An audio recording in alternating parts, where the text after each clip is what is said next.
Taffy, you ever smash the like button? All the time, pal.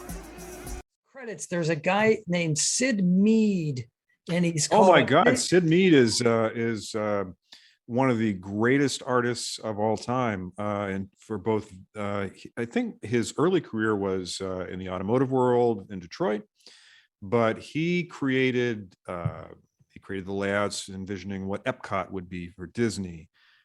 He touched so many Hollywood films.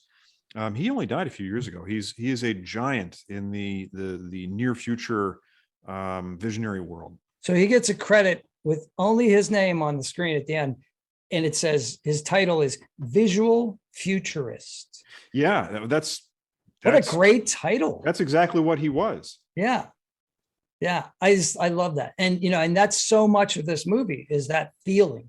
And so his concept art or his concepts, whatever it was, I don't know if he did drawings, I don't know what he worked on, if he worked on models or if he just said, here's what you want. You want these giant skyscrapers, you want these spinning cars, and you want I think the spinner haze car and clouds. the spinner car is very much something in the style that he would do.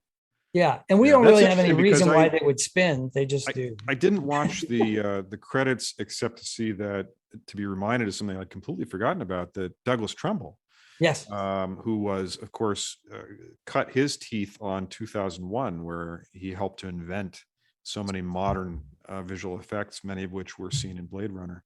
That was kind of a cool thing. But no, I didn't know Sid Mead was involved with Blade Runner. And Douglas Trumbull.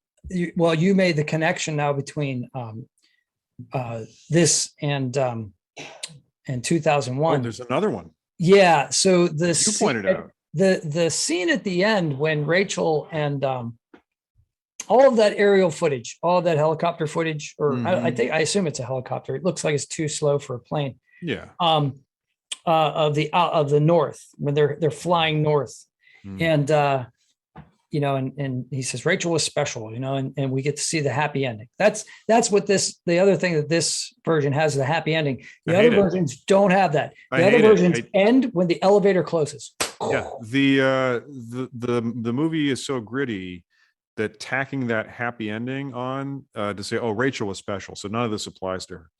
That just took all the wind out of the movie, because that's what made their relationship so compelling.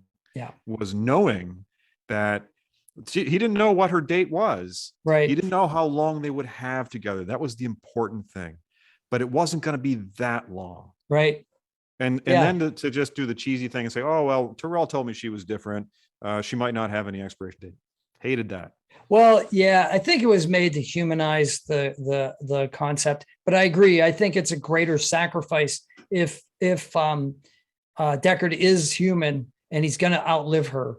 Then exactly. It's a way greater sacrifice for him to leave everything he knows in order to have those few years or whatever it happens to be. Exactly. But that scene, that footage is unused footage from and it looks really similar to the beginning of The Shining, who was directed by Stanley Kubrick. But there's another connection, which you pointed out to me when we reviewed 2001.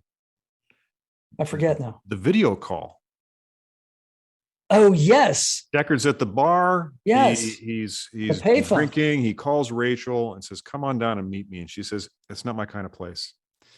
He hangs up, or she hangs up. She hangs up. And then the total bill is presented, which is $1.25. I don't recall exactly, but isn't that the charge that Haywood Floyd got aboard the space station when he? Oh my God! You just gave me a short. So we know what the promo of the teaser, one of the teasers for this video is going to be. Those two scenes side by side. That's awesome. Yeah, I don't know, but I know that in 1982 So if you're sitting in the theater in 1982, you're like, oh wow, that must be the future. That's really expensive. Because it's either a dime or a quarter. I'm not sure. It was probably still a dime in 1982. I think it was a quarter. I don't know.